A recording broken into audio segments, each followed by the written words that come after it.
Okay, may mga website kamukha ng RS Links ng All You Like. Teka, nagre-record na ba? Nagre-record na. Ito, isa pa to, sikat na sikat to, yung rslinks.org. So ito, karamihan ng mga ano ito, foreign films. Ito, nakasort siya by quality, by type, sports, documentaries, series. So, i-search mo lang dito. Ngayon, kaya ko to binisita tong website na to kasi meron siyang isa pang feature na kadalasan, yung mga links dito, for example, ito, download tayo to Rect. Okay. Yung mga links niya minsan, ito, dito tayo, Filesonic account. So, dito under Filesonic. Itong link, safe.me, ano to, parang ini-encrypt niya yung link para hindi mahuli ng, para hindi patanggal. So, ito. Pero, pag nakalagay naman dito kung anong server siya, kung Filesonic o file server. So, Filesonic ka lang, kung may Filesonic account ka. So, copy mo. Automatic, yung JDownloader, i-decrypt niya na yan. Di-decrypt niya. Na-trace back na sa Filesonic. Yan. So, minsan, kapag ka dinownload mo yung isang film, marara natin okay. Minsan pag dinownload mo, makasusulat dito, extract failed. Kunwari natapos na siya, tapos lalabas dito, extract failed. Ibig sabihin, nag-fail siya sa pag-extract ng file.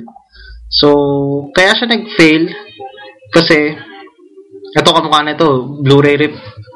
So, ang estimated time niya, mga almost 2 hours. Okay. So, yung file size, 4 gig. So, ganyan yung mga size ng Blu-ray rip. 1 hour and 25, 1 hour and 30 minutes. Pero kung gusto pang mas bumilis, kaya lang, yung mga nakikishare na internet sa'yo, babagal. Right-click mo, force download. Pag force download, download niya lahat yan. So, mas mabilis ito. Tapos, hindi na rin magiging accurate to. So, siguro by 50%, bibilis siya.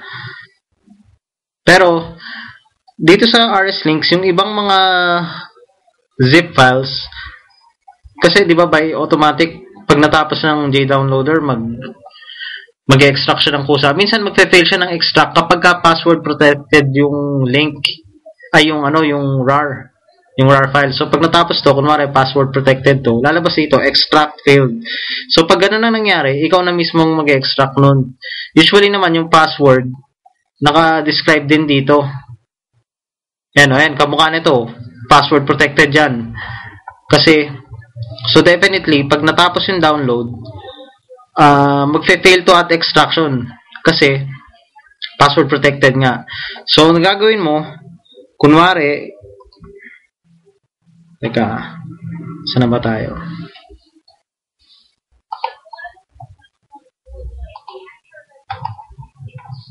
So, kunwari, nandito yung kunwari, ito yung zip mo na download. Magsisimula ka lagi sa part 1. Si part 1 lang ang i-extract mo. Hindi mo kailangan extract na isa-isa. Si part 1 lang. Automatic niya na. Hatakan niya na yung si 2 at 3 at 4. Ngayon, kung may password siya, magpa-pop up dyan yung password. I-type mo lang yung password na dinefine nung nag-upload. Ito, rslinks.org. Kadalasan, ito lang yung password. Okay? So, yun.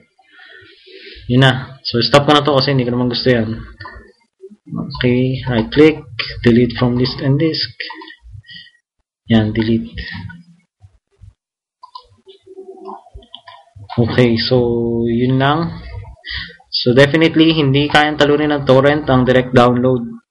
Kaya yung mga sinasabi ng iba dyan na mas mabilis pa rin yung torrent, bullshit yun. Kasinungalingan yun. Hindi matatalo ng torrent ang seeding ang direct download na kamukha nito. So yung $2 or $2 to $3 na iaambag mo gusto makishare is parang pangkuryente mo lang yun, pero ang dami nito, madami kang madadownload dito.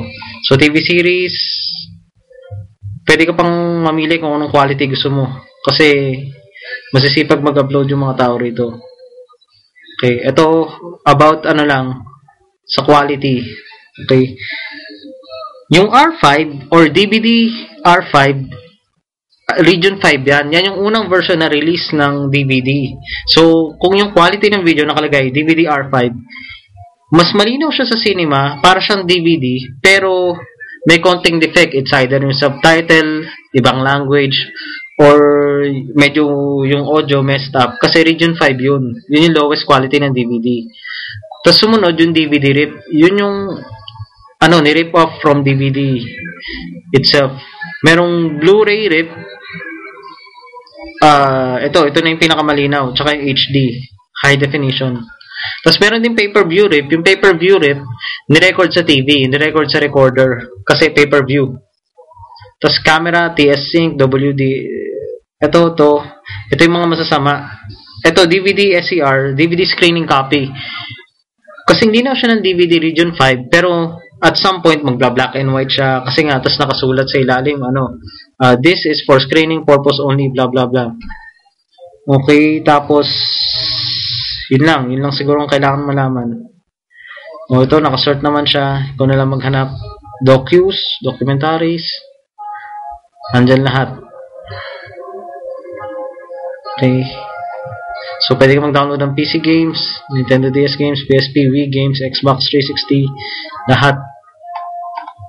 Okay, aside from All You Like at RS Links, meron pang iba. Si Richard, alam niya na yun. Okay. So, that's it. Yun lang. Good luck.